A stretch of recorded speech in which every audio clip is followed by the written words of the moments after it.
आपको याद होगा पिछले व्लॉग्स में हमने इस्तांबुल सिटी को एक्सप्लोर किया। अगर आपने वो व्लॉग्स नहीं देखे तो आप ऊपर दिख रहे आइकॉन को प्रेस करें। अब हम चल पड़े हैं टर्की की एक और एक्साइटिंग डेस्टिनेशन की तरफ। तो जी इस समय हम एयरपोर्ट आ गए हैं और अब हम जा रहे हैं नेवी शहर। और ये जो है एक टर्किश टाउन है। तो हमारी जो फ्लाइट है वो एक ये टर्किश कंपनी है, उसके थ्रू हम जा रहे हैं।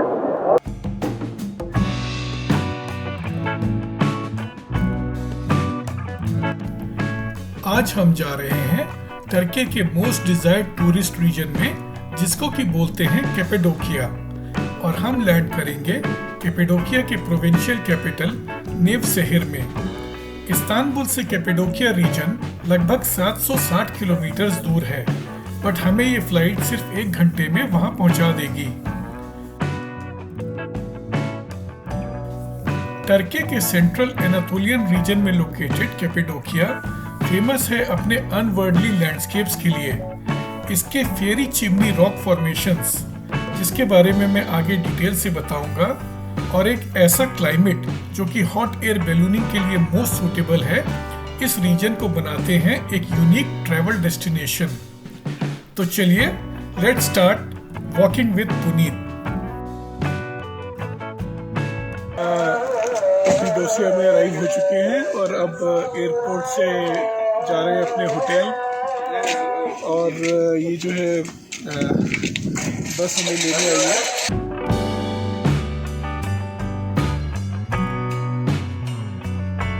कैपेडोकिया एक्सपीरियंस की शुरुआत होती है यहाँ के रॉक फॉर्मेशंस के बीच बने होटल से।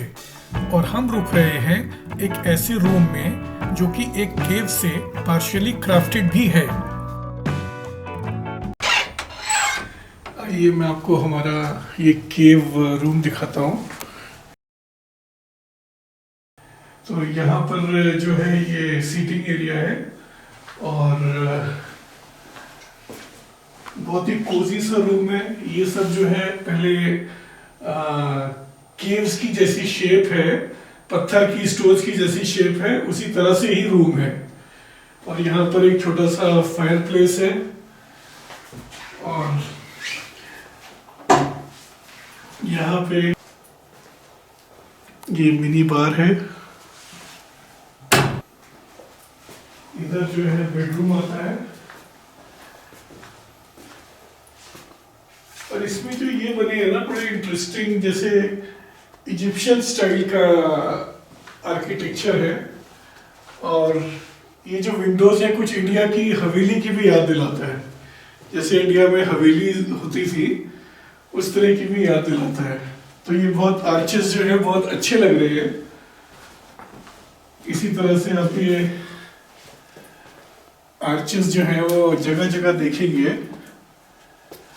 और ये है एक ग्रैंड बाथरूम, बिल्कुल ट्रेडिशनल स्टाइल में। इसमें वॉश बेसिन वगैरह है, एक बाथटब है बढ़िया, एंड ऑब्वियसली इसके बाद यहाँ पर शावर है। और इसकी रूफ देखिए कितनी इंटरेस्टिंग है, और वेंटिलेशन सिस्टम उधर ऊपर लगा हुआ है रूफ में।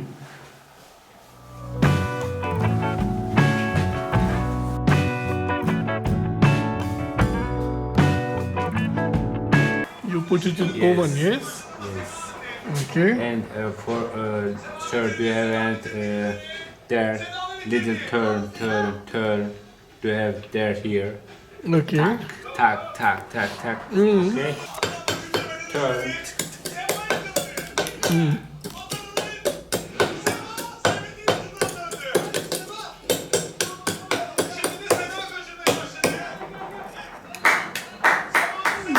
Okay. That's great. That's great. Yes.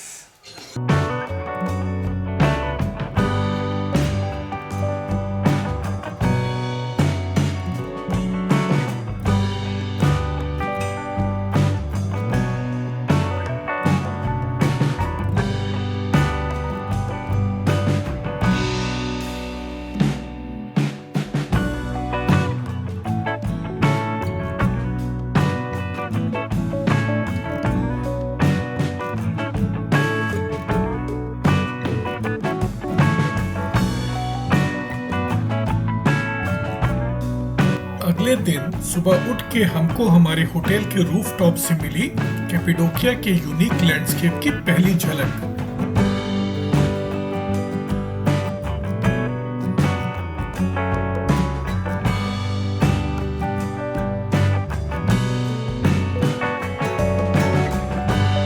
कल शाम को हम आए थे कैपेडोकिया और आज फिर हमने जो है ये कार रेंट करी है और इसके बाद हम अपनी पेस पे एक्सप्लोर करेंगे इस रीजन को। तो इस समय हम जो है हमारा जो पहला स्टॉप है वो है उचिशिर पेनोरामा।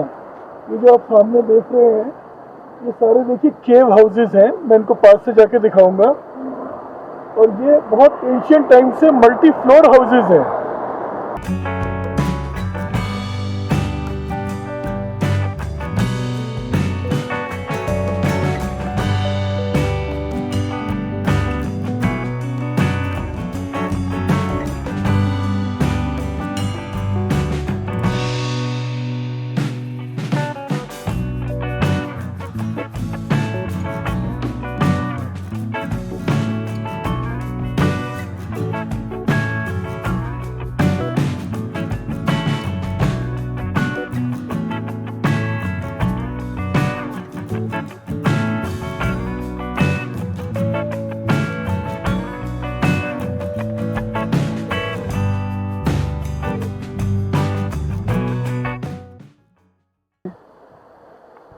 आप ये देखिए किस तरह से पहाड़ों के बीच में, रॉक्स के बीच में जो है ये घर कार्व किए गए हैं और इन घरों के बीच में से जगह निकाली गई है, कमरे निकाले गए हैं। वो देखिए बालकनी है, जैसे वो अपने आप में यूनिक एक्सपीरियंस है।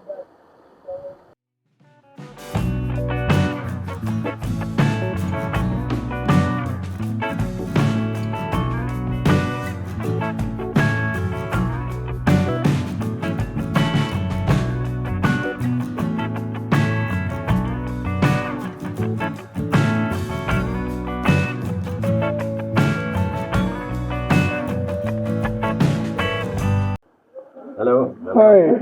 My old house. I was born here. 4 generation living. 1982, Garmat National Park. Not Okay. a documentary guarantee. Go in the village. 25 years ago, rented cafeteria business. So Yeah, 4 generation living my family. so now anybody is living in these houses like further? Town city, new part. Okay, so what was this in your house? So when we Yeah. start, Yeah, this way. Yeah, second floor. Big garden, courtyard. Okay, so there was a, this is the second floor. Yes, big house, very big house. Okay. हम उस रास्ते से आए और यहाँ से निकल के एक ये कोर्टयार्ड है। ये जो कोर्टयार्ड है ये इनके घर का कोर्टयार्ड है, मतलब यहाँ पे काफ़ी जगह है। और इसके बाद वो जो जगह जाती है वहाँ से मिलता है इनके बेडरूम का रास्ता। और ये मेरी कॉफी भी आ गई। Yeah. ये जो एरिया है यहाँ से शुरू होती है, यहाँ से बेडरूम शुरू होता है। इनका बेडरूम है और उसके पीछे बैल्कनी है। Sleeping room. this is the sleeping room in this Yeah. house. Yeah, original fireplace, chimney, shower. Okay. Yeah, balcony, nice panorama.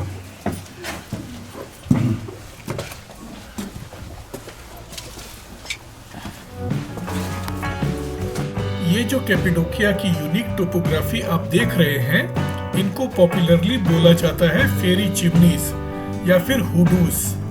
ये बेसिकली अंदर से सॉफ्ट रॉक्स हैं जिनके ऊपर एक हार्ड रॉक की कोटिंग है जो कि इजीली इरोड नहीं होती। इसलिए इनके अंदर इस तरह के केव हाउसेस बनाना पॉसिबल हुआ क्योंकि अंदर की सॉफ्ट रॉक को आप इजीली डिग कर सकते थे और बाहर की हार्ड रॉक पूरे स्ट्रक्चर को प्रोटेक्ट करती है। So these houses, how many floors? Person go from inside? 8 floors, 7 floors, 7 5 floors. floors, So 2 if, floors. so if we go there, There are 8 floors. okay, we can go inside Yeah, inside steps. and steps. We can go up. Yes. Yes. Wow. It is beautiful. And nobody is staying there. No.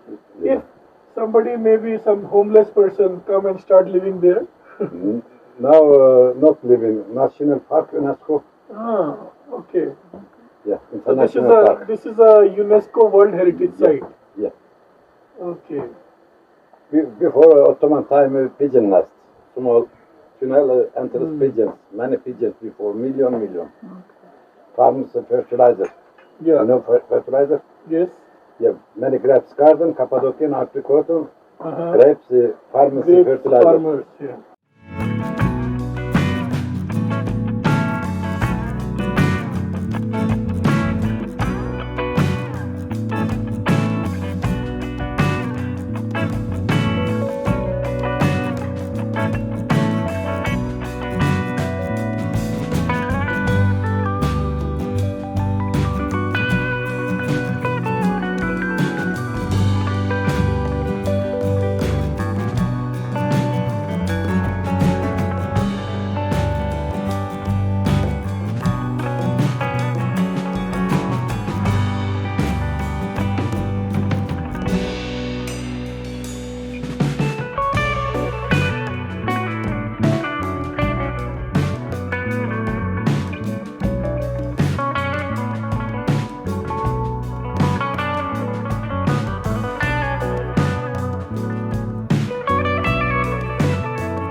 और ये एक और valley है जिसमें इतनी beautiful formation है।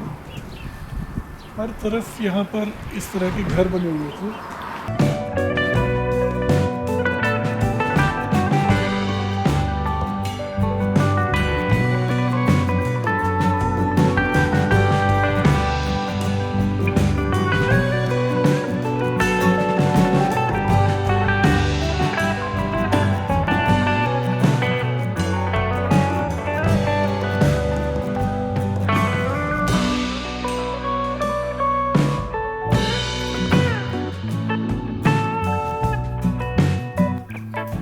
ये है जेल्वे वैली, जो कि अब जेल्वे ओपन एयर म्यूजियम के नाम से जानी जाती है। ओरिजिनली ये बाइजेंटाइन इरा की मोनेस्ट्री थी, जहाँ की 9th सेंचुरी से 13th सेंचुरी तक क्रिश्चियंस ने रिफ्यूज लिया था पर्शियन और अरब इन्वेजन्स की वजह से। धीरे धीरे जेल्वे वैली एक पूरी सिटी में कन्वर्ट हो गई। इस सिटी में 4 मेन चर्चेज और इनफैक्ट एक फंक्शनल मॉस्क भी था। जहाँ तक भी आप देख रहे हो ना, इस एरिया की ब्यूटी ही ब्यूटी है। इतनी अच्छी ब्यूटी है इस एरिया की, इतनी अच्छी ब्यूटी है इस एरिया की, मतलब ऐसा लग ही नहीं रहा कि आप अर्थ पे हो, किसी और जगह पर हो, ऐसा लग रहा है। कुछ चर्चेस के रेमिनेंट्स आज भी देख सकते हैं और मॉस्क को मैं आपको आगे दिखाऊंगा। बाद में यहाँ कई सालों तक क्रिश्चियंस और मुस्लिम्स पीसफुली साथ साथ भी रहे। और इनफैक्ट आपको जान के ताज्जुब होगा कि 9th सेंचुरी से बसी इस जगह में last inhabitants as late as year 1952 में फाइनली रीलोकेट किए गए। ये जेल्वे ओपन एयर म्यूजियम के अंदर इकलौता मॉस्क है। इस पूरे कॉम्प्लेक्स में ज़्यादातर क्रिश्चियंस ही रहते थे अपने टाइम में, बट ये इकलौता मॉस्क था जो यहाँ पर है, और ये आज भी काफ़ी अच्छी हालत में है। इसका आधा पार्ट जो है वो केव के अंदर है और फ्रंट पोर्शन जो है वो स्टोन बिल्ट है। आइए मैं आपको अंदर से दिखाऊं।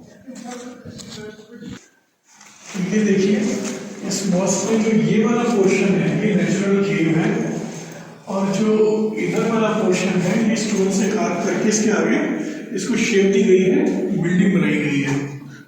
ये इसका फ्रंट है।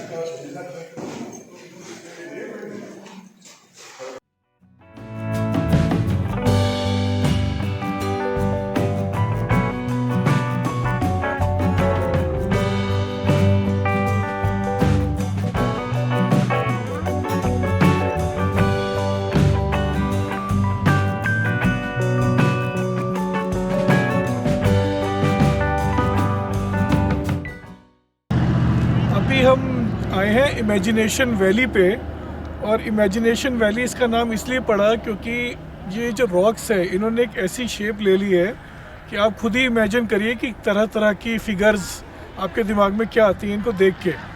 अब जैसे कि आप ये देखिए मेरे पीछे जो है ये एक मुर्गा सा बना हुआ है जो मुझे देख के इमेजिन हो रहा है। तो ऐसी और भी कई तरह की फिगर्स होंगी जो हम चल के थोड़ा और आगे एक्सप्लोर करते हैं।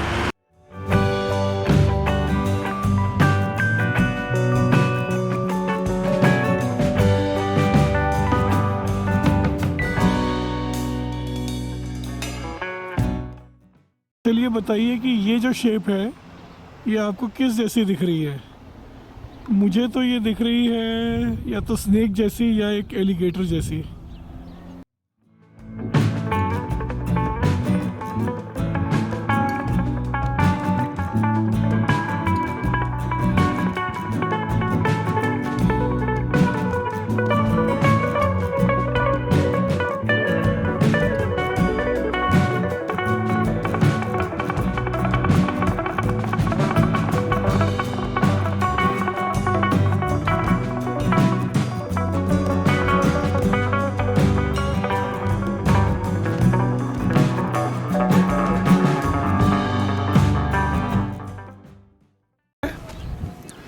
इस समय हम जहाँ पर हैं इस जगह को बोलते हैं लव वैली और इस जगह को आप ध्यान से देखिए।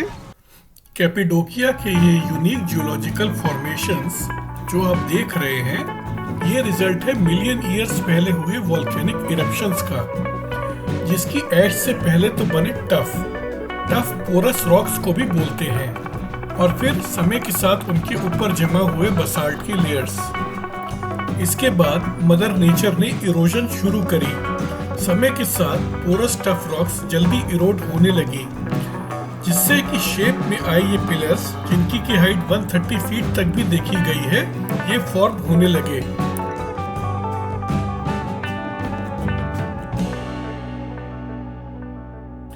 बट क्योंकि बसाल्ट धीरे इरोड होता है इसलिए पिलर्स के ऊपर ये मशरूम टाइप स्ट्रक्चर फॉर्म हो गए जो कि दिखने में चिमनी जैसे लगने लगे और एक फेरी टेल की तरह इन्हें फेरी चिमनी बोला जाने लगा।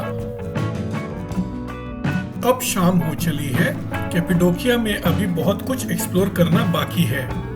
नेक्स्ट ब्लॉग में हम कैपेडोकिया को जरा ऊपर से एक्सप्लोर करेंगे। अगर आप भी इस जर्नी पे हमारे साथ होना चाहते हैं तो subscribe to walking with Puneet. Until then, bye bye.